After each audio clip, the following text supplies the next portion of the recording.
اور اصل میں حضرت حسین کے قاتل وہ کوفی ہیں، وہ بزدل، وہ منافق جنہوں نے بیعت کر کے بیعت توڑی۔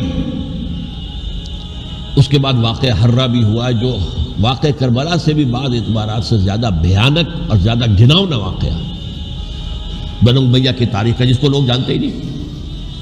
مدینہ کے کچھ لوگوں نے بغاوت کی اور انہوں نے اس کے خلاف فوج بھیجی، اور فوج کو جب مدینہ فتح کر دیا 3 دن کے لیے حلال کر دیا، جو چاہو کرو، یہاں جسے چاہو مارو، جسے چاہو لوٹو، جس کا گھر چاہو برباد کرو، جس عورت کو چاہو ریپ کرو۔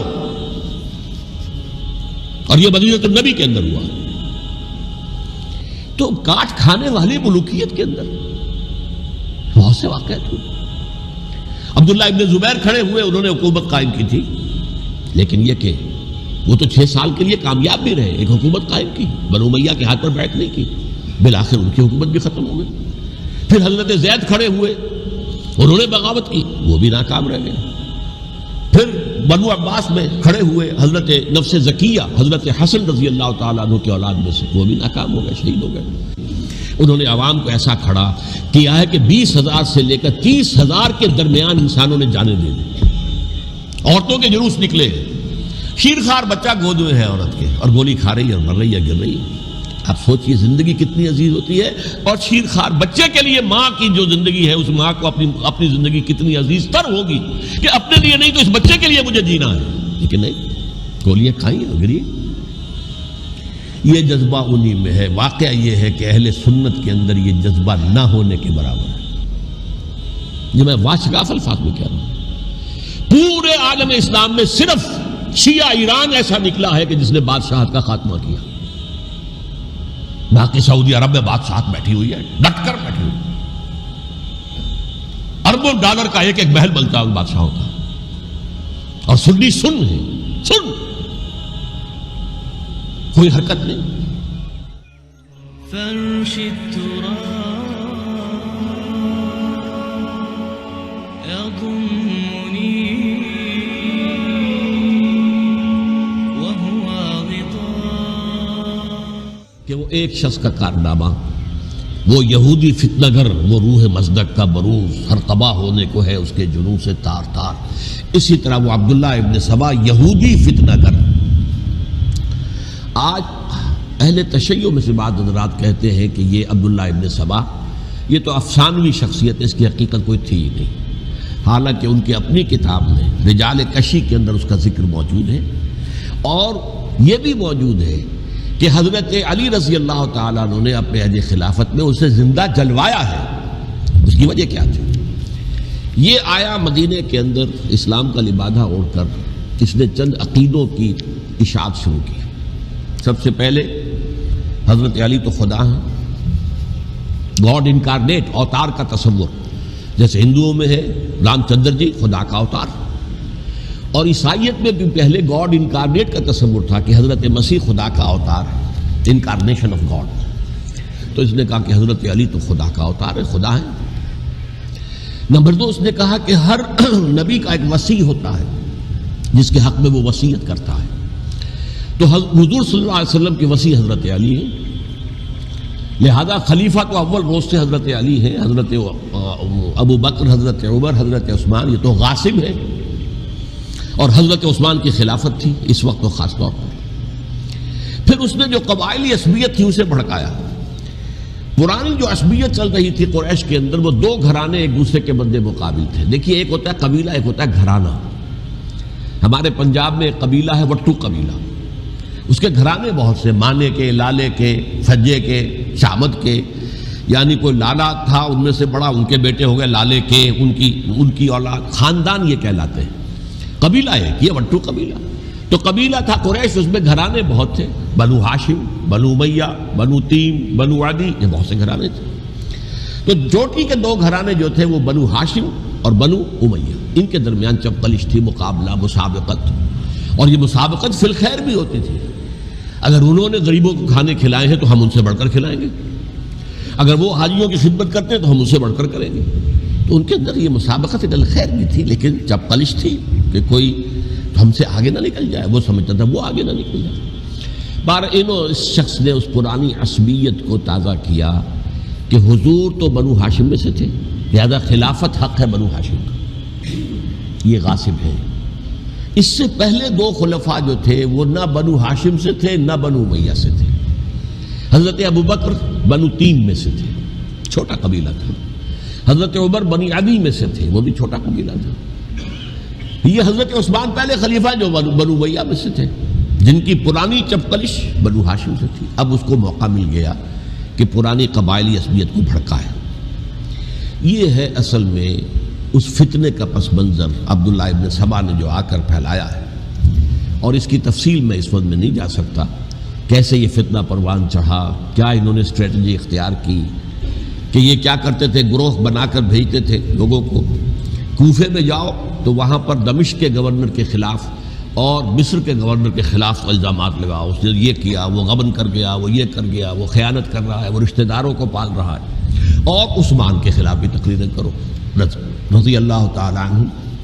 دمشق میں جاؤ تو کوفے کے گورنر کے خلاف، کیونکہ دمشق کے گورنر کے خلاف بات کرو گے تو لوگوں کو معلوم ہوگا کہ یہ جھوٹ بول رہے ہیں، لیکن یہ کہ وہاں تو تم بات کرو کوفے کے گورنر کے خلاف اور مصر کے گورنر کے خلاف اور حضرت عثمان کے خلاف۔ مصر میں جاؤ تو بات کرو کوفے کے اور شام کے گورنر کے خلاف اور حضرت عثمان کے خلاف۔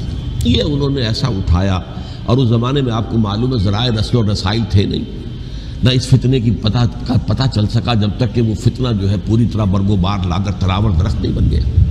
اس کے نتیجے میں حضرت عثمان رضی اللہ تعالیٰ عنہ شہید ہوئے، اور خلیفہ پھر حضرت علی رضی اللہ تعالیٰ عنہ کو انہی سوائیوں نے، جنہوں نے گھیراؤ کیا تھا، جنہوں نے حضرت عثمان کو شہید کیا ہے، یہی حضرت علی رضی اللہ تعالیٰ عنہ کے ارد گرد ہوئے۔ اور حضرت علی رضی اللہ تعالیٰ عنہ بھی نہیں چاہتے تھے خلافت کی بیعت لینا، لیکن آخر کیا کرتے؟ کیا وہ امت کو بغیر خلیفہ کے چھوڑ دیتے؟ حضرت زبیر سے کہا گیا، انہوں نے نہیں مانا، رد کر دی بات۔ حضرت طلحہ سے کہا گیا، انہوں نے نہیں مانا، حضرت علی سے کہا گیا۔ اب عشرہ مبشرہ میں سے یہی تو تھے نا، لہذا انہوں نے تسلیم کر لیا، خلافت ہو گئی۔ لیکن اس کے بعد جو خانہ جنگی ہوئی ہے، اس خانہ جنگی کے نتیجے میں نوٹ کر لیجئے کہ 1,00,000 کے قریب مسلمان ایک دوسرے کی تلواروں اور نیزوں اور برچھیوں اور تیروں سے ختم ہو گئے، ہلاک ہو گئے۔ یہ ہماری تاریخ کا تاریک ترین باب ہے۔ 5 سال، 4.5 سال حضرت علی کی خلافت کے، اور 6 مہینے حضرت حسن کی خلافت کے رضی اللہ تعالیٰ عنہ۔ اس سے کیا ہوا کہ ایک طرف تو اسلام کی جو توسیع ہو رہی تھی، تھمتا نہ تھا کسی سے سیل رواں ہمارا، وہ سیلاب رک گیا، انٹرنل سیبوٹاج ہو گئی نا، اب تو اندر ہی آپس ہی میں اگر دست و گریبان ہو گئے تو باہر اب کیا توسیع کرتے ہیں، وہ توسیع کا عمل رک گیا۔ اور یوں سمجھیے کہ جیسے ٹرک اگر کبھی چل رہا ہو، بھرا ہوا ہو، لوڈڈ، اور وہ چڑھائی چڑھ رہا ہو، تو اگر کہیں موشن ٹوٹ جائے، ٹرک کو رکنا پڑے، تو ڈرائیور کے جان پر بن جاتی، اس لیے کہ اس کو دوبارہ سٹارٹ کرنا، اور جبکہ وہ چڑھائی پر ہے، انکلائن پر ہے، آسان کام نہیں ہوتا، خطرہ ہوتا ہے وہ پیچھے جو ہے وہ نہ جائے۔ اور پہاڑی علاقوں میں آپ کو معلوم ہے ذرا پیچھے چلے جانے کا مطلب جو ہے بہت خطرناک جو ہے نتیجہ نکل سکتا ہے۔ بہرحال حضرت علی رضی اللہ تعالیٰ عنہ نے اپنے خلافت میں ایک کام یہ کیا، اب اس کی کیا مصلحتیں تھیں یہ تو انہی کے علم میں ہوگا، ہم قیاس کر سکتے ہیں، میں اس میں نہیں جانا چاہتا۔ ابھی تک خلافت کا مرکز تھا مدینہ منورہ، حضرت ابوبکر، حضرت عمر، حضرت عثمان، وہیں جہاں حضور صلی اللہ علیہ وسلم رہے تھے اور جہاں پر کہ حضور مدفون تھے۔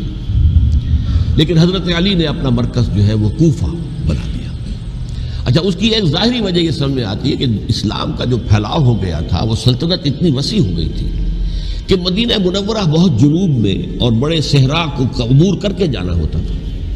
کوفہ جبکہ ایسی مقام پر تھا کہ جہاں سے مشرقی راستہ جا رہا ہے ایران کو، عراق کے اندر تو ہے وہ شہر کوفہ، اور پھر ایران اور خراسان اور ہندوستان کو راستہ جا رہا ہے، وہیں سے شمال کی طرف جا رہا ہے، شام کی طرف اور ترکی کی طرف، اور وہاں سے پھر یہ کہ مغربی افریقہ کو بھی کنٹرول کرنا، جو شمالی افریقہ کو، وہ بھی آسان تھا۔ بہرحال حضرت علی نے کوفہ کو اپنا مرکز بنایا، اور نتیجہ یہ ہوا کہ سبائیوں کا بھی مرکز وہی بن گیا، چونکہ انہوں نے اپنے آپ کو گردا گرد رکھا حضرت علی کے رضی اللہ تعالیٰ۔ اب ظاہر بات ہے کسی پرٹیکولر پرسن کے خلاف تو کوئی مقدمہ موجود تھا نہیں، بلکہ جب جنگ جمل ہو رہی تھی، ابھی جنگ نہیں ہوئی تھی، حضرت عائشہ، حضرت طلحہ، حضرت زبیر وہ لے کر آئے تھے ایک لشکر اس مطالبے کے لیے کہ حضرت عثمان کے قاتلوں کو سزا دی جائے، قصاص لیا جائے۔ حضرت علی رضی اللہ تعالیٰ عنہ سے گفت و شنید ہو رہی تھی، حضرت علی جو ہے اس پر آمادہ ہو گئے کہ ٹھیک ہے، میں جو بھی قاتلین عثمان ہیں ان کو گرفتار کر کے سزا دوں گا۔ عین اسی وقت کوفے کی مسجد کے اندر جو ہے 10,000 کا مجمع کھڑا ہو گیا، ہم سب قاتل عثمان ہیں، لو ہم سے بدلہ کہاں سے لوگے۔ اور انہوں نے کیا کیا، جاتے ہی جنگ چھیڑ دی، جب چھڑ جائے تو یا مرو یا مارو، اس کے سلاوہ تو کوئی چارہ کار ہوتا ہی نہیں۔ ایک رات میں 10,000 مسلمان شہید ہوئے، جن میں 2 عشرہ مبشرہ میں سے حضرت زبیر اور حضرت طلحہ رضی اللہ تعالیٰ عنہ۔ تو یہ صورت تھی، سبائیوں نے گھیراؤ کیا حضرت علی کا رضی اللہ تعالیٰ۔ حضرت معاویہ دعوے دار نہیں تھے خلافت کے، قطعاً نہیں، ان کا صرف ایک دعویٰ تھا، اور وہ یہ تھا کہ عثمان کے قاتلوں کو گرفتار کرو، یا خود سزا دو یا ہمارے حوالے کرو، ہم اس سے قصاص لیں گے۔ اس لیے کہ قبیلہ بنو امیہ کا تھا، اور حضرت امیر معاویہ بنو امیہ میں سے، تو ایک خاندانی طور پر جو ہے ہم قصاص لیں گے ان سے جنہوں نے قتل کیا ہے حضرت عثمان۔ لیکن یہاں ظاہر بات ہے کہ حضرت علی رضی اللہ تعالیٰ عنہ کی طرف سے مطالبہ یہ ہوتا تھا، تم پہلے میری بیعت کرو، میرے ہاتھ مضبوط کرو تاکہ میں ان کے خلاف کوئی اقدام کر سکوں۔ لیکن انہیں یہ اندازہ تھا کہ اگر میں نے بیعت کی تو ظاہر بات ہے کہ حضرت علی تک پہنچنے سے پہلے مجھے گردن اڑا دیں گے یہ لوگ، اس لیے کہ سبائی جو ہے وہ آپ کو گھیرے ہوئے۔ بہرحال ایک عجیب الجھاؤ، ایک ڈائلیما تھا جس کی وجہ سے یہ جنگ چلتی رہی، اور حضرت علی رضی اللہ تعالیٰ عنہ کو انہی کے شیعان علی ہی کے اندر سے وہ جماعت علیحدہ ہوئی تھی جس کو ہم خوارج کے نام سے جانتے ہیں، اور ایک خارجی ملجم ابن ملجم ہی نے حضرت علی کو شہید کیا رضی اللہ تعالیٰ عنہ۔ پھر حضرت حسن رضی اللہ تعالیٰ عنہ، اب دیکھیے کس قدر صحیح بات تھی جو حضرت علی رضی اللہ تعالیٰ عنہ نے فرمائی جب ان سے کہا گیا کہ کیا ہم آپ کے بیٹے حسن کے ہاتھ پر بیعت کر لیں رضی اللہ تعالیٰ عنہ۔ فرمایا نہ میں تمہیں اس کا حکم دیتا ہوں نہ میں اس سے روکتا ہوں، یہ تمہارا معاملہ ہے، امرہم شورا بینہم، تم اپنے باہمی مشورے سے جو فیصلہ کرو گے ٹھیک ہے، میں نہ حکم دیتا ہوں نہ روکتا ہوں۔ اس کا کیا مطلب ہے؟ باپ کے بعد بیٹے کی خلافت ہرگز حرام نہیں ہے، ورنہ کہتے کیسے ہو سکتا ہے میرا بیٹا؟ نہیں، یہ نہیں کہا۔ حضرت عمر سے بھی کہا گیا تھا کہ اپنے بیٹے کو نامزد کر دیں، عبداللہ ابن عمر کو، تو انہوں نے جواب میں کیا کہا؟ اسے تو طلاق دینی بھی نہیں آتی۔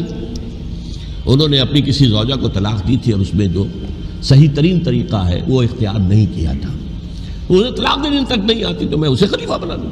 یہ نہیں کہا تھا کہ باپ کے بعد بیٹا خلیفہ نہیں ہو سکتا، یہ تو نہیں تھا، کہیں حرام نہیں ہے، نہ کتاب و سنت میں، نہ کوئی حدیث ہے، نہ کہیں قرآن مجید میں۔ تو حضرت علی نے بھی فرمایا رضی اللہ تعالیٰ، نہ میں روکتا ہوں نہ حکم دیتا ہوں، یہ تمہارا اپنا معاملہ ہے۔ بہرحال حضرت حسن رضی اللہ تعالیٰ عنہ نے حضرت امیر معاویہ سے صلح کر لی، خلافت ان کے سپرد کر دی۔ دیکھیے میں حضرت ابوبکر، حضرت عمر، حضرت عثمان، حضرت علی کے ساتھ حضرت حسن کے دور خلافت کو بھی خلافت راشدہ میں سے سمجھتا ہوں، اور تبھی 30 سال پورے ہوتے ہیں اس حدیث کے مطابق کہ حضور نے فرمایا خلافت 30 برس رہے گی، پھر ملوکیت آ جائے گی۔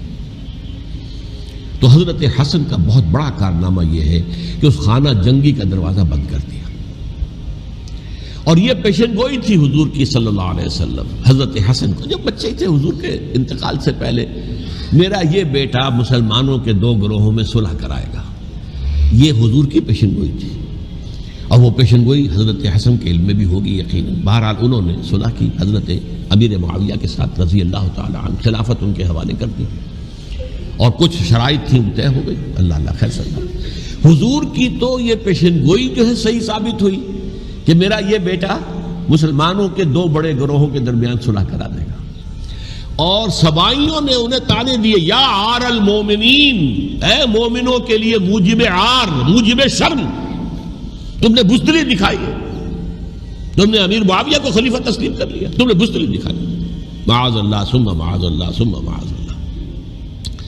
اب میں کچھ باتیں حضرت امیر معاویہ کے بارے میں کہنا چاہتا ہوں، اس لیے کہ وہاں اس میں نے حضرت معاویہ کے بارے میں یہ تو بہت شدت کے ساتھ کہا تھا، اور میں اب بھی اس پر قائم ہوں اور پوری طریقے سے قائم ہوں۔ میرا مستقل موقف یہی ہے کہ حضرت معاویہ رضی اللہ تعالیٰ عنہ کے دور خلافت کو ہم خلافت راشدہ میں شامل نہیں سمجھتے، اہل سنت میں سے کوئی بھی نہیں سمجھتا.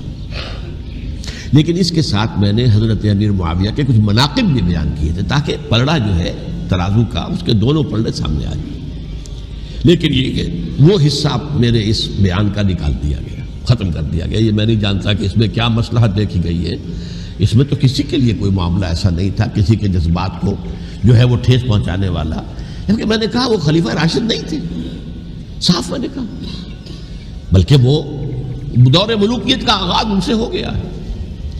بلکہ جب ایک صاحب نے یہ کہا کہ کربلا کے بعد سے دور ملوکیت آ رہی تھی تو میں نے کہا نہیں جناب، دور ملوکیت تو 20 سال پہلے پوری ہو چکی تھی، شروع ہو چکی تھی.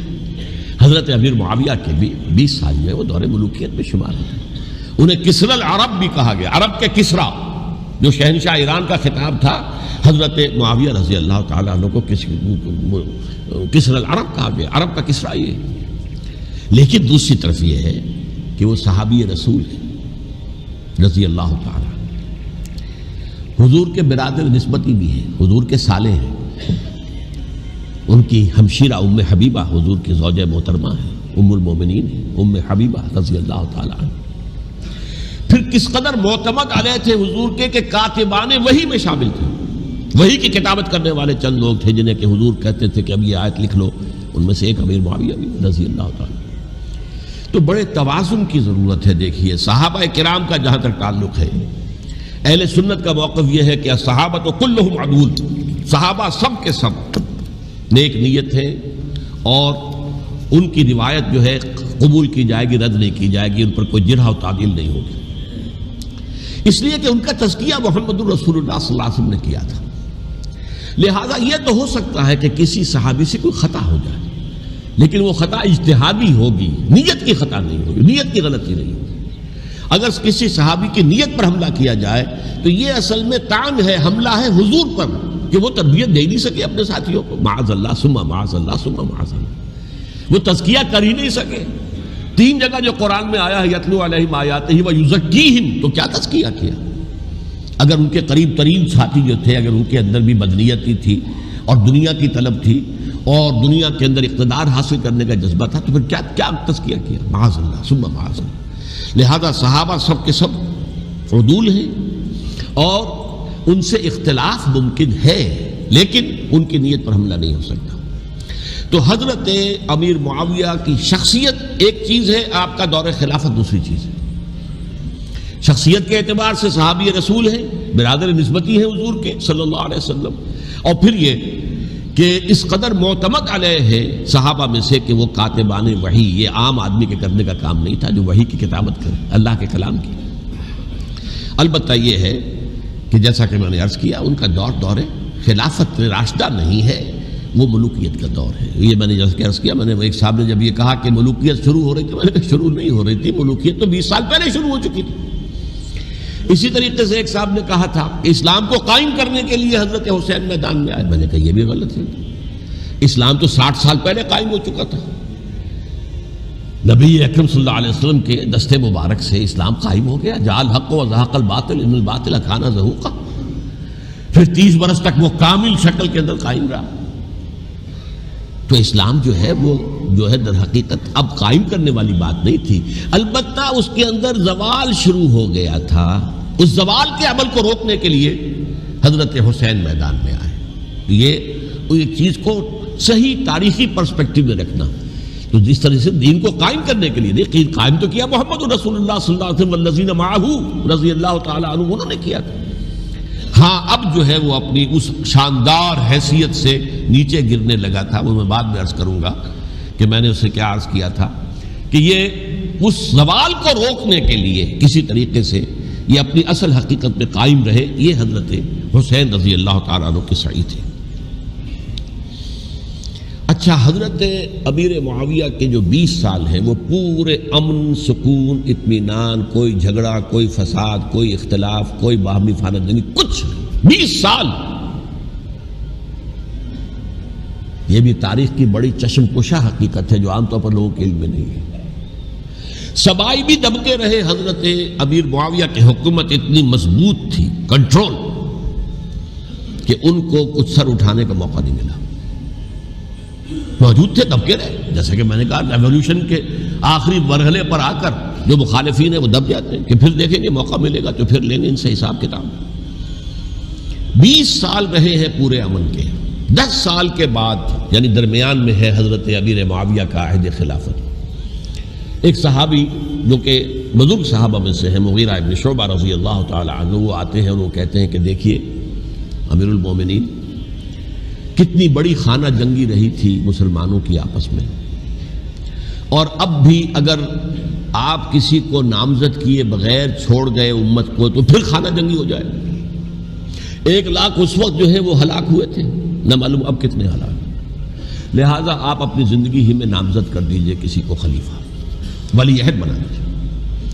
حضرت امیر معاویہ نے ابتداءً جو ہے انکار کیا نہیں، لیکن ان کے دلائل ایسے تھے وزنی، اور میں سمجھتا ہوں کہ وہ بات صحیح تھی جو مغیرہ ابن شعبہ نے کہی، اس لیے کہ اب صحابہ کرام میں سے جو کبار صحابہ تھے وہ تو سب دنیا سے رخصت ہو چکے تھے. اب تو یا صغار صحابہ رہ گئے تھے جو حضور کے زمانے میں بچے تھے، حضرت حسن، حضرت حسین، عبداللہ ابن زبیر، یہ بچے تھے نا، یا تو وہ تھے، اور یا بالکل نو مسلم تھے. اور نو مسلموں میں بڑی تعداد وہ تھی جو ایرانیوں کی تھی، شامیوں کی تھی، ادھر کی تھی. تو ان کو تو ظاہر بات ہے کہ تربیت نبوی سے کیا خلافت راشدہ سے بھی اکثر و بیشتر کو کوئی حصہ ملا ہی نہیں. تو اس صورت میں اب وہ اعلیٰ ترین معیار پر حکومت کے نظام کو قائم کرنا ممکن نہیں ہے. کوئی قبائلی عصبیت جب تک حکومت کی پشت پر نہیں ہوگی حکومت مستحکم نہیں ہوگی. یہ گویا کہ ایک جس کو کہتے ہیں کہ حقیقت بینی، واقعیت پسندی، ایک آئیڈیلزم ہے اور ایک ریئلزم ہے کہ آپ فیکٹس آن دی گراؤنڈ کو غور کریں، سوچیں اس کے اوپر اور پھر کوئی فیصلہ کریں. اس اعتبار سے پھر حضرت امیر معاویہ نے بات مان لی اور بیعت لے لی لوگوں سے حضرت یزید کے لیے کہ یہ خلیفہ ہوں گے میرے بعد. اس کو ولی عہدی کہتے ہیں. اچھا، اس وقت 5 افراد ایسے تھے کہ جنہوں نے اس سے اختلاف کیا. یہ بات بہت اہم ہے. میرا کتابچہ ہے سانحہ کربلا، اس کے کچھ نسخے آج یہاں ہوں گے، آپ لوگ پڑھیے اسے غور سے اور پھیلائیے تاکہ حقیقت سامنے آئے. 5 افراد کون تھے جو ہونے چاہیے؟ ابو بکر فوت ہو گئے، ان کے بیٹے عبد الرحمن ابن ابی بکر. عمر فوت ہو گئے، ان کے بیٹے عبداللہ ابن عمر. عباس فوت ہو گئے، ان کے بیٹے عبداللہ ابن عباس. زبیر فوت ہو گئے، ان کے بیٹے عبداللہ ابن زبیر. اور حضرت حسن جو ہے ان کا انتقال ہو چکا تھا، حضرت علی کے بیٹے حضرت حسین رضی اللہ تعالی عنہ مجمعین. حضرت حسن کے بارے میں ایک فریق کا کہنا یہ ہے کہ انہیں زہر دے کر ہلاک کیا گیا. اہل تشیع کا قول یہ ہے، جبکہ اہل سنت کہتے ہیں کہ نہیں، وہ اپنی جو بھی طبی موت تھی اس سے ان کی وفات. لیکن میں اس میں نہیں جانا چاہتا، اس لیے کہ یہ مائکرو ہسٹری جو ہے نا، وہ تو ایک واقعے کے لیے ادھر کی روایات کیا، ادھر کی کیا ہیں، ان کے پاس کیا دلائل، یہ تو کسی ریسرچ اسکالر کا موضوع ہے، میرا موضوع نہیں ہے. لیکن بہرحال یہ 5 حضرات تھے جنہوں نے ولی عہدی کی بیعت نہیں کی. لیکن حضرت معاویہ اتنے حلیم الطبع انسان تھے، انہوں نے جبر نہیں کیا، کوئی تشدد نہیں کیا. ٹھیک ہے، ولی عہدی کی بیعت نہیں کر رہے، کوئی بات نہیں، میری بیعت تو کی ہوئی ہے نا، ابھی تو میں زندہ ہوں، بات ختم ہو گئی. میری بیعت کو تو نہیں توڑا انہوں نے، فسخ بیعت نہیں کی. اس اعتبار سے انہوں نے نہ کوئی تشدد کیا، نہ جبر کیا، نہ کوئی مواخذہ کیا. لیکن جب امیر معاویہ کا انتقال ہو گیا، اب ولی عہدی کی بجائے وہ اب خلافت کی بیعت کی. سب لوگوں نے بیعت کر لی. ان 5 میں سے ایک فوت ہو چکے تھے. حضرت عبد الرحمن ابن ابی بکر فوت ہو چکے رضی اللہ تعالی. 4 تھے، ان 4 میں ایک اختلاف ہوا. 2 کی رائے یہ تھی، عبداللہ ابن عمر، عبداللہ ابن عباس، کہ اگرچہ یہ کام غلط ہوا ہے، اسلام کی روح کے منافی ہوا ہے، یہ بادشاہت کی بنیاد پڑ رہی ہے، لیکن یہ بات ایسی نہیں ہے کہ اس کی بنا پر ہم خانہ جنگی شروع کروا دیں، امت کے اندر خون خرابہ کروائیں، فساد کروائیں. لہذا انہوں نے بیعت کر لی. اب کوئی اگر یہ کہے معاذ اللہ کہ وہ بک گئے تھے یزید کے ہاتھوں، معاذ اللہ ثم معاذ اللہ، وہی بات آپ اختلاف کر سکتے ہیں کہ انہیں نہیں کرنی چاہیے تھی، یہ کوئی رائے رکھے، مجھے اختلاف نہیں. لیکن ان کی نیت پر حملہ کریں گے تو حملہ محمد رسول اللہ پر ہوگا صلی اللہ علیہ وسلم. عبداللہ ابن عمر کون ہیں؟ کتنی حدیثیں ان سے جو ہے وہ منقول ہیں. عبداللہ ابن عباس کون ہے؟ جنہیں حضور نے جو ہے جن کے لیے دعا کی تھی، اے اللہ فقہہ فی الدین وعلمہ التاویل، اے اللہ اس نوجوان کو دین کا فہم عطا کر اور قرآن کی تعویل اور تفسیر کا علم عطا کر. حبر الامہ کہلاتے ہیں. وہ کہیں پیسوں اور ٹکوں کے عوض بک جانے والے نہیں تھے. انہوں نے امت کی مصلحت دیکھی، نیت جو ہے اس پر حملہ نہ کیجیے. البتہ اختلاف کا حق آپ کو حاصل ہے. دو حضرات جو ہے ڈٹے رہے کہ نہیں، ہمیں کم وقت میں ریزسٹ کرنا ہے. عبداللہ ابن زبیر عمر کے اعتبار سے وہ بڑے ہیں. مسلمانوں میں سب سے پہلے ولادت مدینے میں جا کر جو ہوئی ہے وہ عبداللہ ابن زبیر کی ہوئی ہے. ہجرت کر کے جب مہاجرین وہاں پہنچے، کچھ عرصے تک کسی کے ہاں کوئی اولاد نہیں ہوئی، تو لوگوں نے تانے دینے شروع کر دیے کہ معلوم ہوتا ہے کہ یہاں آ کر یہ مکے کے رہنے والے جو ہے کمزور ہو گئے ہیں، ان کے ہاں اولاد ہی نہیں ہو رہی. پھر عبداللہ ابن زبیر کی ولادت ہوئی ہے. یہ حضرت ابو بکر کے نواسے ہیں. حضور کی زوجہ محترمہ حضرت عائشہ کی بہن حضرت دیکھیے ابھی نام نکل گیا ہے جی، حضرت اسماء رضی اللہ تعالی عنہا عنہما، یہ ان کے صاحبزادے ہیں، حضرت زبیر کے بیٹے. ان کا فیصلہ ہوا کہ ہمیں ریزسٹ کرنا ہے کم وقت میں، ایٹ اینی کاسٹ. حضرت حسین ابن علی رضی اللہ تعالی عنہما کا بھی فیصلہ ہوا کہ ہمیں ریزسٹ کرنا ہے کم وقت میں. البتہ ان میں بھی ایک اختلاف ہو گیا، یعنی یہ دو تو جڑے رہے، ان دو میں اختلاف ہو گیا. عبداللہ ابن زبیر کا کہنا یہ تھا کہ ہمیں حجاز میں رہنا چاہیے، یہ سرزمین ہے جس میں نبوت کی برکات سب سے زیادہ ہیں. یہاں ہم مضبوط قلعے کے اندر ہیں، ہمیں یہاں سے جو ہے ریزسٹ کرنا چاہیے اور ختم کرنا چاہیے اس نظام کے اندر جو خرابی آ گئی ہے. حضرت حسین رضی اللہ تعالیٰ عنہ کے پاس خطوط کا تانتا بنا ہوا تھا. کوفے سے لوگ خط لکھ رہے تھے، آئیے آئیے آئیے، ہم آپ کے ہاتھ پر بیعت کریں گے، ہم آپ کے ہاتھ پر بیعت کریں گے، ہم آپ کے ہاتھ پر بیعت کریں گے. یہی وہ کوفہ جو حضرت علی کا دارالخلافہ رہا تھا اور جو پھر سبائیت کا گڑھ بن گیا تھا. چنانچہ حضرت حسین نے حضرت مسلم بن عقیل کو بھیجا وہاں پر کہ میرے نمائندے کی حیثیت سے جا کر وہاں پر بیعت لو. 10-12 ہزار افراد نے بیعت کر لی. لیکن اس کے بعد یزید کی طرف سے گورنر بنا کے بھیجا گیا ابن زیاد کو.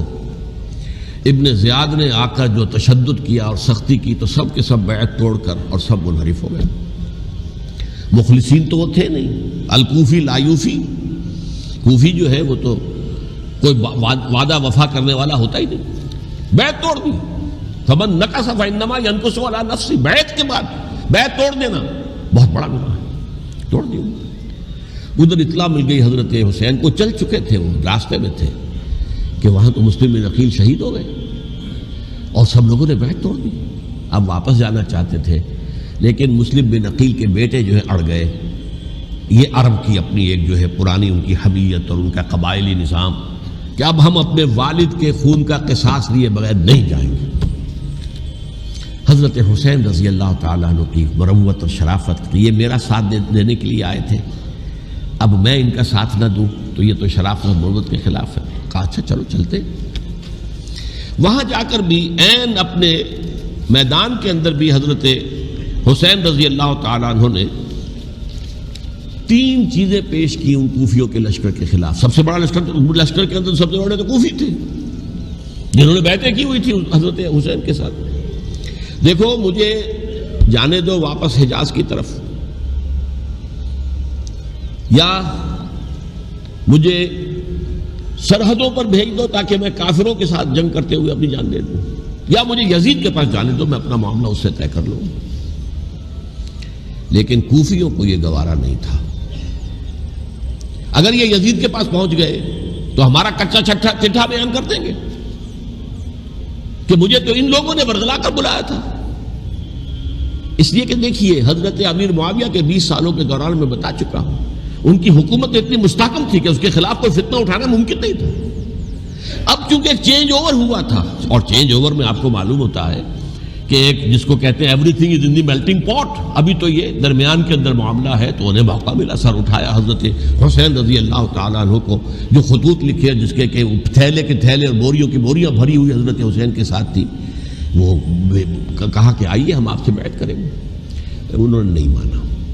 اور اصل میں حضرت حسین کے قاتل وہ کوفی ہیں، وہ بزدل، وہ منافق جنہوں نے بیعت کر کے بیعت توڑی اور اب وہ آ گئے کہ اگر یہ حسین رضی اللہ تعالیٰ عنہ بچ کر کہیں یزید کے پاس پہنچ گئے تو پھر ہمارا کچا چٹھا جو ہے وہ سامنے آ جائے گا اور ہماری پھر شامت آ جائے گی، لہذا انہوں نے قتل کیا حضرت حسین کو رضی اللہ تعالیٰ عنہ۔ ایک بات جو علامہ ڈاکٹر قلب صادق نے فرمائی، اور میرے علم میں یہ بات پہلے نہیں تھی، وہ یہ کہ حضرت حسین کے قتل کا فتویٰ ایک بہت بڑے مفتی نے دیا تھا۔ یہ بات بھی ذرا سمجھ لیجیے، حضرت حسین رضی اللہ تعالیٰ عنہ کے قتل کا فتویٰ ایک بہت بڑے مفتی نے دیا تھا۔ کیوں دیا تھا؟ اس لیے کہ حضور کی احادیث موجود ہیں کہ جب ایک شخص کی ایک خلیفہ کی بیعت ہو جائے تو دوسرا اگر کھڑا ہو تو اسے قتل کر دو، کھلی حدیث۔ اسی لیے ایک بہت بڑے مفسر بھی ہیں، فقیہ بھی ہیں، قاضی ابن العربی رحمۃ اللہ علیہ، ایک ابن عربی ہیں الف لام کے بغیر، ابن عربی، وہ بہت بڑے صوفی ہیں، فلسفی ہیں، اندلس کے ہیں۔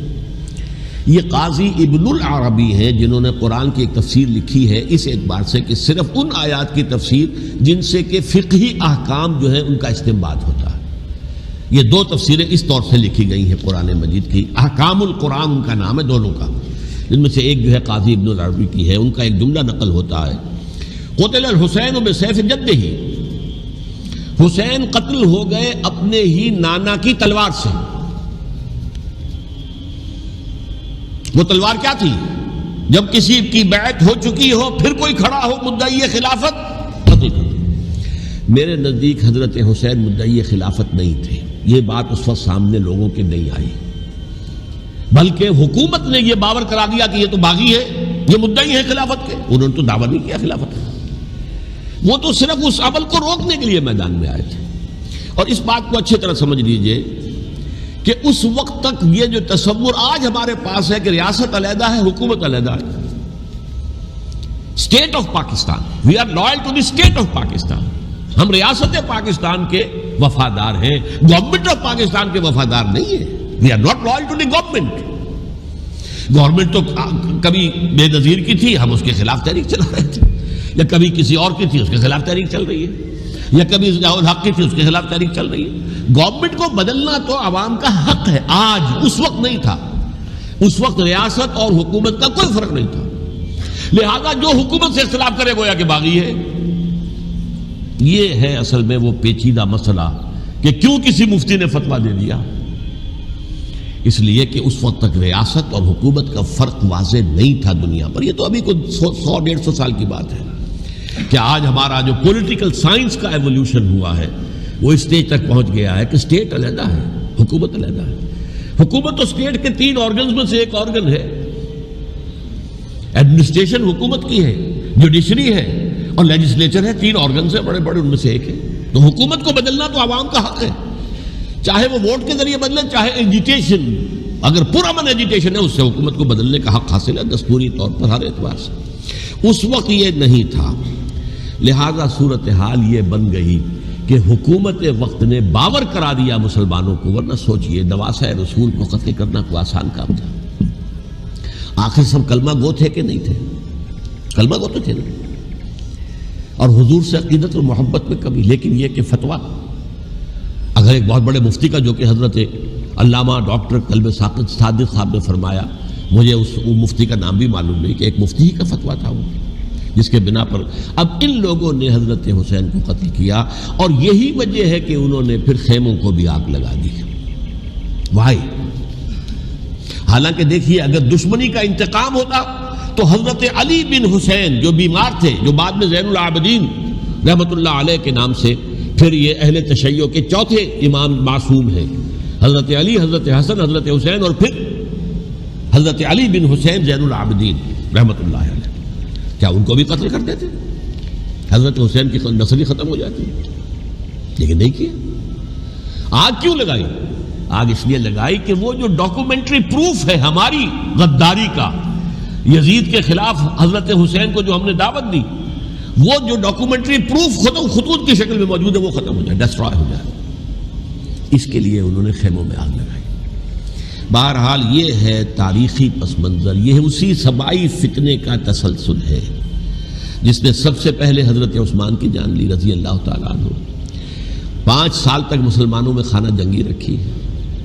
حضرت علی کو پھر شہید کیا، اور اس کے بعد جو ہے 20 سال حضرت امیر معاویہ کے تو سر نہیں اٹھا سکے، لیکن پھر جب ایک چینج اوور ہو رہا تھا تو اس وقت انہوں نے موقع غنیمت سمجھا کہ اب کھڑے ہو جاؤ اور اب دوبارہ ایک فتنہ جو ہے اس کو امت کے اندر پیدا کر دو. اچھا، اس معاملے میں ایک بات جو میں نے وہاں کہی کہ ہمارے ہاں شاعرانہ جو مبالغہ آمیزی ہے، یہ میری گفتگو کا حصہ انہوں نے حذف کر دیا ہے. اور میں نے ایک سنی شاعر، بہت بڑے عالم، جن کے حوالے سے آج بھی میری تقریر ہوگی خالق دینا ہال میں، مولانا محمد علی جوہر کے ایک شعر کے حوالے سے کہا کہ قتل حسین اصل میں مرگ یزید ہے، اسلام زندہ ہوتا ہے ہر کربلا کے بعد. میں نے کہا بالکل محمل شعر ہے، اسلام مرا ہی نہیں تھا، زندہ ہونے کا کیا سوال. اور اگر کسی درجے میں مزمحل یا زخمی ہوا تھا تو وہ تو رہا، کربلا کے بعد بھی رہا، یزید کی حکومت بھی رہی، بنو امیہ کی حکومت بھی چلی، کوئی تبدیلی تو نہیں آئی. یہ کیا کہہ رہے ہیں؟ اسلام زندہ ہوتا ہے کربلا کے بعد. میں نے کہا اسلام مرا نہیں تھا. جیسے میں نے یہ کہا کہ ملوکیت جو ہے وہ اب شروع نہیں ہوئی، ملوکیت تو 20 برس پہلے شروع ہو چکی تھی حضرت امیر معاویہ کی. لیکن ظاہر بات ہے کہ حضرت حسن نے، حضرت حسین نے اس کو قبول کیا، اور حضرت حسین نے تو پھر 10 سال تک ولی عہدی جو تھی چاہے بیعت نہیں کی، لیکن اس کے خلاف میدان میں آ کر چیلنج تو نہیں کیا. اس اعتبار سے یہ معاملہ جو ہے اسلام زندہ ہوتا ہے کربلا کے بعد، یہ بے تکی بات ہے. ہاں، حضرت شاہ اسماعیل شہید رحمۃ اللہ علیہ کی اگر میں تشبیہ کو، تمثیل کو سامنے رکھوں تو اسلام کی عمارت 6 منزلہ ہے، 6ٹھی منزل ٹاپ کی وہ گر گئی، 5 منزلیں انٹیکٹ تھیں، اسلام مرا نہیں تھا.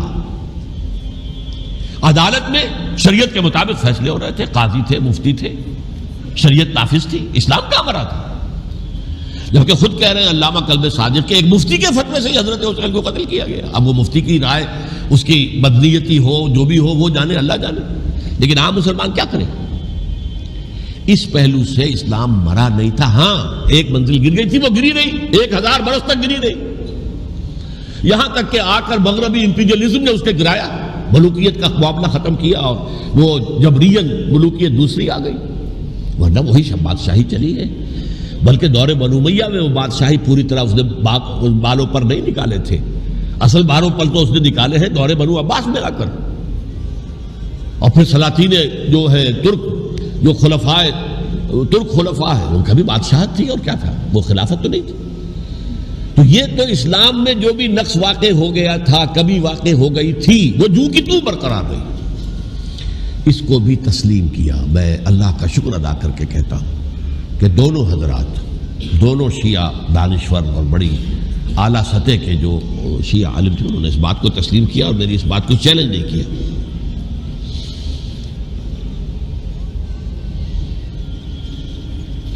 اصل میں تیسری بات میں نے یہ کہی کہ دیکھیے حضرت حسین رضی اللہ تعالی عنہ کی اس شہادت کے بعد، اس کے بعد واقعہ حرہ بھی ہوا، جو واقعہ کربلا سے بھی بعض اعتبارات سے زیادہ بھیانک اور زیادہ گھناؤنا واقعہ بنو امیہ کی تاریخ ہے، جس کو لوگ جانتے ہی نہیں.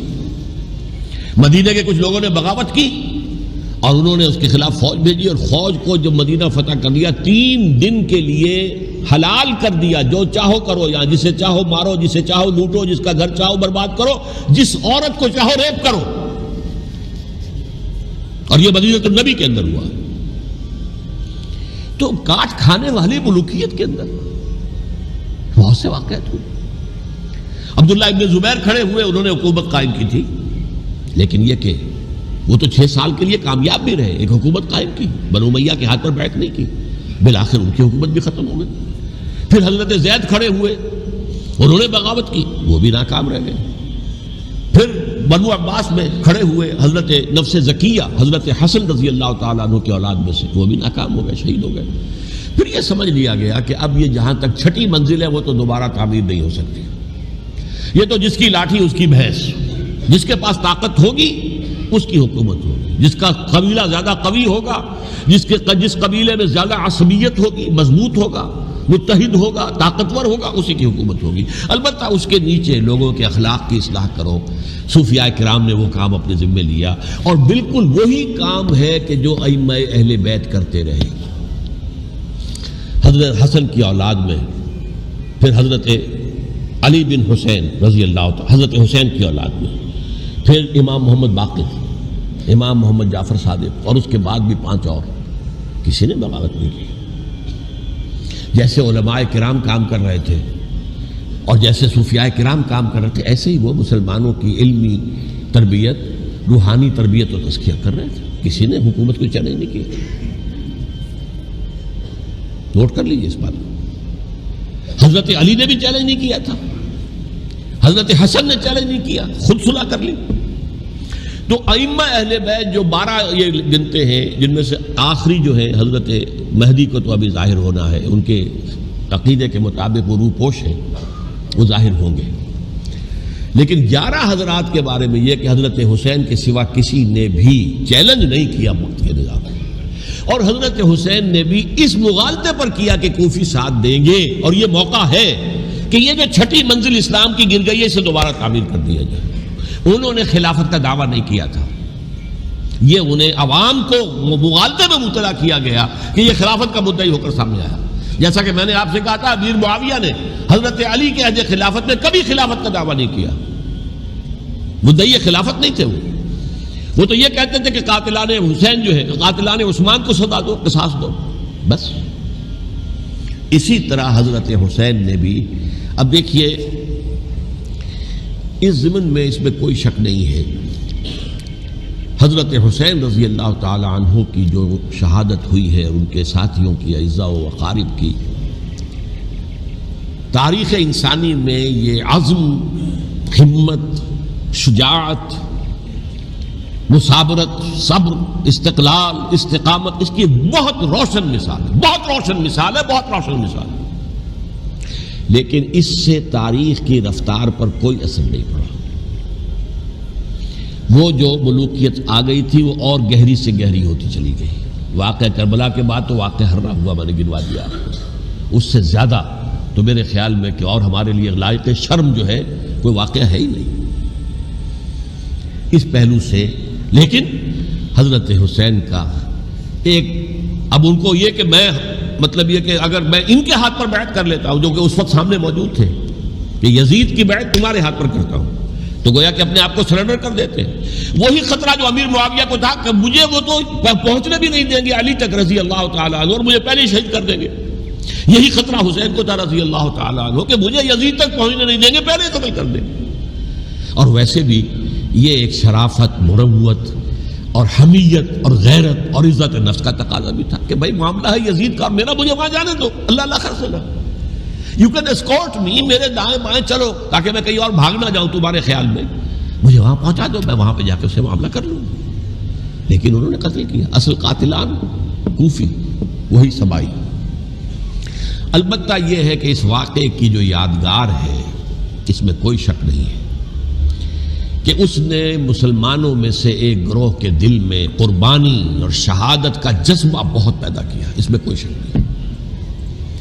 اور جس طریقے سے کہ عاشورہ محرم میں یاد منائی جاتی ہے، جس طریقے سے اس نے اہل تشیع کے اندر قربانی کا جذبہ بے انتہا پیدا کر دیا۔ اگرچہ وہ جذبہ بروئے کار نہیں آتا، اس لیے کہ ان کے ہاں یہ عقیدہ ہے، یہ طے ہے کہ جب تک حضرت مہدی ظاہر نہیں ہوں گے ہم کسی کے خلاف بغاوت نہیں کریں گے۔ یہ پوری تاریخ میں ان کا معاملہ رہا، تمام جو ہے ائمہ اہل بیت کا معاملہ رہا۔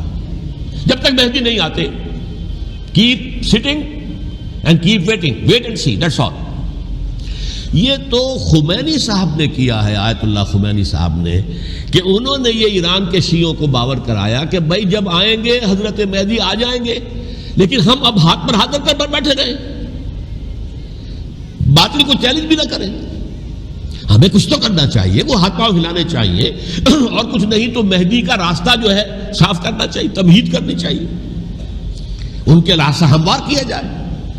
تو یہ ان کی بڑی عظمت ہے آیت اللہ خمینی صاحب کی کہ اہل تشیع ایران کے جو ہے ان سے انہوں نے یہ بات منوا لی کہ ہم بالکل انرٹ نہیں بیٹھے رہیں گے، بلکہ اب انہیں نائب امام قرار دے کر اور ولایت فقیہ کے فلسفے کے حوالے سے، یہ دو چیزیں ان کی جو ہیں بنیادی فلسفے کی ہیں، وہ اس وقت میرا موضوع نہیں ہے، انہوں نے عوام کو ایسا کھڑا کیا ہے کہ 20,000 سے لے کر 30,000 کے درمیان انسانوں نے جانیں دے دی، عورتوں کے جلوس نکلے، شیرخوار بچہ گود میں ہے عورت کے، اور گولی کھا رہی ہے اور مر رہی ہے، گر رہی ہے۔ آپ سوچئے زندگی کتنی عزیز ہوتی ہے، اور شیرخوار بچے کے لیے ماں کی جو زندگی ہے، اس ماں کو اپنی زندگی کتنی عزیز تر ہوگی کہ اپنے لیے نہیں تو اس بچے کے لیے مجھے جینا ہے، لیکن نہیں، گولیاں کھائیں اور گری۔ یہ جذبہ انہی میں ہے۔ واقعہ یہ ہے کہ اہل سنت کے اندر یہ جذبہ نہ ہونے کے برابر ہے۔ یہ میں واشگاف الفاظ میں کہہ رہا ہوں، پورے عالم اسلام میں صرف شیعہ ایران ایسا نکلا ہے کہ جس نے بادشاہت کا خاتمہ کیا، باقی سعودی عرب میں بادشاہت بیٹھی ہوئی ہے، ڈٹ کر بیٹھی ہوئی ہے، اربوں ڈالر کا ایک ایک محل بنتا ہے ان بادشاہوں کا، اور سنی سن ہے، سن، کوئی حرکت نہیں۔ وہ تو اب جو حرکت ہو رہی ہے وہ اینٹی امریکن حرکت ہے جو ہو رہی ہے، وہ در حقیقت وہ مسئلہ بالکل دوسرا ہے جو اس وقت ہو رہا ہے، لیکن یہ کہ عالم اسلام میں کوئی تحریک ایسے نہیں اٹھی۔ یہ اہل تشیع میں ہے، جو بالکل استثنائی بات ہے کہ انہوں نے جو ہے ایک ایسا بادشاہ جس کو کہا جاتا تھا کہ اس کا جو اسلحہ خانہ ہے وہ ایشیا میں سب سے بڑا اسلحہ خانہ ہے، جو 2500 سالہ پرانی جو ایک عظمت تھی ایران کی، اس کو دوبارہ تازہ اور زندہ کرنا چاہتا تھا۔ 2500 سالہ برسی اس نے منائی تھی، اس کے لیے ایک شہر آباد کیا تھا کہ خسرو یا سائرس یا ذوالقرنین قرآن مجید کی اصطلاح میں اس کی یادگار بنائی تھی، اور وہ سوچ رہا تھا کہ وہی عظمت دوبارہ ایران کی ہوگی جو کہ خسرو کے زمانے میں تھی، جس کا قرآن مجید میں سورہ کہف کے اندر ذکر ہے، مشرقی فتوحات، مغربی فتوحات، شمالی فتوحات۔ تو وہ بادشاہ ہے، اس کو بھاگنا پڑا ہوا قربانی کی وجہ سے۔ تو یہ جو ہے واقعہ کربلا نے، اس میں کوئی شک نہیں ہے کہ ایک ایسی مشعل روشن کی ہے جس کو کہ ہر شخص کو دیکھنا چاہیے۔ یہ بھی انسان، جیسے کہ اقبال نے ایک شعر کہا تھا غالب کے لیے، فکر انسان پر تیری ہستی سے یہ روشن ہوا ہے، پرے برغ تخیل کی رسائی تاک ہو جا۔ تو فکر انسان پر حضرت حسین کی قربانی سے یہ واضح ہوا ہے کہ انسان کس حد تک جا سکتا ہے قربانی دینے کے لیے اپنے کسی مقصد کے لیے۔ مقصد ان کا جو تھا، میں نے اسی لیے آیت پڑھی تھی، معاذ اللہ ثم معاذ اللہ۔ میں ایک آخری بات جو کہہ رہا ہوں وہ نوٹ کر لیجئے، ایک خاص انتہائی نقطۂ نظر پہ عام کیے جانے کی وجہ سے سنیوں میں بھی ایک انتہائی رد عمل پیدا ہوا ہے، ایکسٹریم رائٹسٹ سنیز۔ اگر ایک طرف سے حملہ کیا گیا ہے حضرت عثمان کی نیت پر، ان کو خیانت کا الزام لگایا گیا، ان پر اقربا پروری کا الزام لگایا گیا، حضرت ابو موسیٰ شریف پر خیانت اور غداری کا الزام لگایا گیا، یہ ساری چیزیں اگر صحابہ کرام کے اوپر ہوئی ہیں، امیر معاویہ پر، امیر اور عمرو بن العاص پر، تو جواب میں کچھ لوگ کھڑے ہو گئے، حضرت علی وہ اقتدار کے طالب تھے، معاذ اللہ ثم معاذ اللہ ثم معاذ اللہ۔ یہ اہل سنت کا موقف نہیں ہے۔ حضرت حسین اقتدار کے طالب تھے، ہرگز نہیں، ہرگز نہیں، ہرگز نہیں۔ وہی اصول جو میں نے بتایا تھا سب کے لیے لاگو رہے گا، وہ امیر معاویہ کے لیے ہے تو حضرت علی کے لیے بھی ہے، حضرت حسین کے لیے بھی ہے۔ یہ نیک نیت ہے، آپ ان کی کسی رائے سے اختلاف کر سکتے ہیں لیکن ان کی نیت پر حملہ نہیں کریں گے۔ نیت پر حملہ کریں گے آپ کا ایمان بالرسالت جو ہے وہ مجروح ہو جاتا ہے۔ یہ رسول کے ساتھ بھی ہے، رسول نے ان کا تزکیہ کیا، یتلو علیہم آیاتہ ویزکیہم، اس کا سارا عمل محمد کا کیا ہوا ہے صلی اللہ علیہ وسلم۔ تو صحابی کے معاملے میں یہ ہمارے ہاں ان کو اہل سنت جو ہے جو معتدل مزاج کے، اور اکثریت ان کی، یہ تو چند لوگ ہیں، ذرا قلم چلا لیتے ہیں تو ان کی بہت سی کچھ چھوٹی چھوٹی کتابیں بھی شائع ہو گئی ہیں بہت، لیکن انہیں اہل سنت نے قرار دیا ناسبی یا خارجی۔ جیسے خوارج نے کہا تھا حضرت علی بھی کافر ہے اور حضرت امیر معاویہ بھی کافر ہے، حضرت عمرو بن العاص بھی کافر ہے، معاذ اللہ ثم معاذ اللہ۔ ایسے ہی کچھ لوگ حضرت حسین پر بھی الزام لگاتے ہیں کہ اقتدار کی ہوس اور طلب کے اندر انہوں نے یہ سارا سفر کیا تھا، اور بس یہ ہے کہ وہ جو بازی تھی وہ ہار گئے۔ اللہ اللہ خیر صلی اللہ، اس سے آگے کیا ہے معاملہ؟ نہیں، معاذ اللہ ثم معاذ اللہ۔ اسی لیے میں نے آیت آج جو پڑھی تھی ایک اور جو بہت بظاہر آپ کو معلوم ہوئی ہوگی، غیر متعلق ہے میرے آج کے عنوان سے، تلک الدار الآخرۃ نجعلھا للذین لا یریدون علوا فی الارض ولا فسادا۔ یہ سورہ قصص کے آخری آیات میں سے. دیکھو یہ آخرت کا گھر جو ہے وہ ہم خاص کر دیں گے ان لوگوں کے لیے جو اس زمین میں اپنے اقتدار کے طالب نہیں ہوتے. زمین میں اقتدار کے طالب ہوگے فساد ہو جائے گا. تم بھی طالب میں بھی طالب، جھگڑا ہوگا، لڑائی ہوگی، دنگا ہوگا، فساد ہوگا. تلک الدار الآخرۃ نجعلها للذین لا یریدون علوا فی الارض ولا فسادا. جو لوگ زمین میں اپنے اقتدار کے طالب اور اس کے نتیجے میں فساد پیدا کرنے والے نہیں ہیں، ان کے لیے ہم نے آخرت کا گھر خاص کیا ہے. والعاقبۃ للمتقین، اور عاقبت جو ہے، انجام کار، آخرت جو ہے وہ تو متقیوں کے لیے ہے. اسی میں آئیں گے سب صحابہ کرام، خواہ وہ حضرت علی ہے رضی اللہ تعالیٰ عنہ، اور خواہ وہ حضرت امیر معاویہ ہیں، حضرت عثمان ہیں رضی اللہ تعالیٰ عنہما، خواہ حضرت حسن ہیں، حضرت حسین ہیں رضی اللہ تعالیٰ عنہما، خواہ عبداللہ ابن زبیر ہیں، خواہ عبداللہ ابن عباس ہیں، خواہ عبداللہ ابن عمر ہیں رضی اللہ تعالیٰ عنہم اجمعین. اس اصول کو سامنے رکھ کر اختلاف آپ کر سکتے ہیں کسی سے بھی، لیکن کسی کی نیت پر حملہ کریں گے تو اصل میں آپ کا ایمان بالرسالت مجروح ہو جائے گا. علی کو نبی اکرم صلی اللہ علیہ وسلم نے اپنا نائب بنا کر چھوڑا تھا جب غزوہ تبوک میں جا رہے تھے مدینے میں. حضرت علی نے کہا بھی کہ مجھے آپ عورتوں کے ساتھ بٹھا کے جا رہے ہیں. فرمایا تمہارا مقام میرے ساتھ وہی ہے جو موسیٰ کے ساتھ ہارون کا تھا. ہارون کو چھوڑ کر گئے تھے نا یہودیوں کے پاس جب گئے تھے تورات لینے کے لیے، تو تمہارا وہی مقام ہے میرے ساتھ. تو یہ حضرت علی ہے رضی اللہ، ان کے بارے میں میرا، ان کی کیا عظمت میری نگاہ میں. تو یہ 3 کتابچے ہیں، مجھے نہیں معلوم تیسرا یہاں ہے یا نہیں ہے. بہرحال آپ لوگوں کو ریکمینڈ کر رہا ہوں کہ ان کا مطالعہ کریں. اب یہ کہ آخری بات یہ کہ اصل ہمارے کرنے کا کام کیا ہے. دیکھیے کیوں نہیں کیا کسی نے بھی خروج کا معاملہ، وہ میں واضح کر چکا ہوں. بغاوت نہیں کی، کیوں؟ ایک تو ریاست اور حکومت میں فرق نہیں تھا. ذرا کھڑا ہو اور وہ باغی قرار پائیں گے، واجب القتل ہو جائیں گے، فتوے کی زد میں آ جائیں، یہ معاملہ تھا. اور دوسرے یہ کہ عمارت پوری گری نہیں تھی، ایک منزل گری تھی. آج ہم کہاں کھڑے ہیں؟ پوری عمارت گری ہوئی ہے. نہ شرعی عدالتیں ہیں، نہ شرعی فیصلے ہیں، نہ احکام الہی نافذ ہیں، نہ حدود اور قصاص کے معاملات، کچھ بھی نہیں.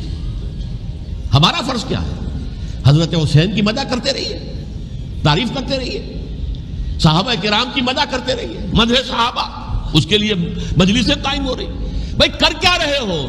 تھے تو آبا وہ تمہارے ہی، مگر تم کیا ہو؟ ہاتھ پر ہاتھ دھرے منتظر فردا ہو. تلک امت قد خلت لہا ما کسبت ولکم ما کسبتم. وہ تو ایک امت تھی جو چلی گئی، اللہ کے ہاں پہنچ گئے. جو کچھ انہوں نے کمایا وہ ان کے لیے، تمہارے لیے نہیں ہے. تمہارے لیے وہ ہوگا جو تم کماؤ. ہمارے لیے راستہ اب یہی ہے کہ خلافت راشدہ کے مکمل نظام کو اثر نو قائم کرنے کے لیے منہج انقلاب نبوی کو اختیار کریں. میری کتاب اس پر، کیسٹس اس پر، آڈیو کیسٹس، ویڈیو کیسٹ، سی ڈیز، نہ معلوم ڈی وی ڈی، سب کچھ موجود. سیرت النبی پر تو میں عرض کر چکا ہوں. فلسفہ سیرت النبی سمجھنا ہے تو میری کتاب پڑھیے، ورنہ سیرت النبی آپ پڑھ لیں گے، واقعات معلوم ہو جائیں گے. فلسفہ سیرت سامنے نہیں آئے، اس کا آپ مطالعہ کریں گے میری کتاب سے. اور دوسرے یہ کہ یہ خلافت قائم کرنے کے لیے جو جد و جہد ہم کر رہے ہیں، تحریک خلافت پاکستان جس کا میں داعی ہوں ادنا سا، وہ تنظیم نہیں ہے، میں اس کا امیر نہیں، وہ ایک تحریک ہے. جیسے تحریک پاکستان کہلاتی تھی، جس کی تنظیم تھی مسلم لیگ، پارٹی کا نام مسلم لیگ تھا، لیکن تحریک پاکستان.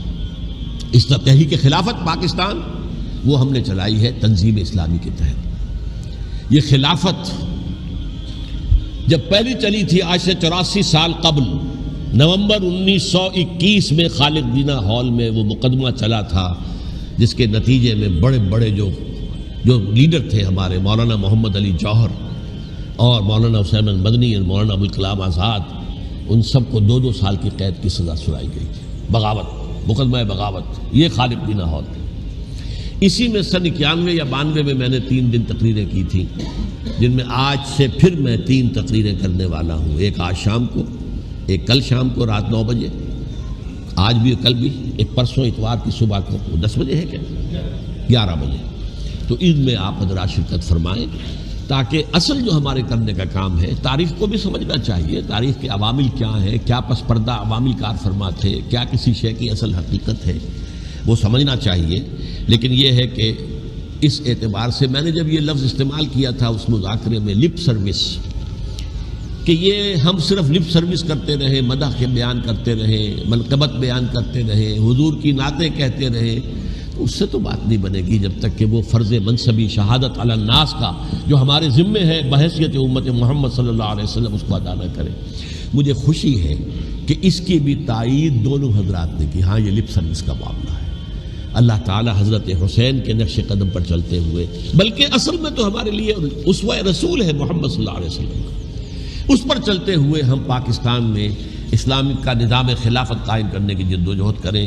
اقول قولی ھذا واستغفر اللہ لی ولکم ولسائر المسلمین والمسلمات۔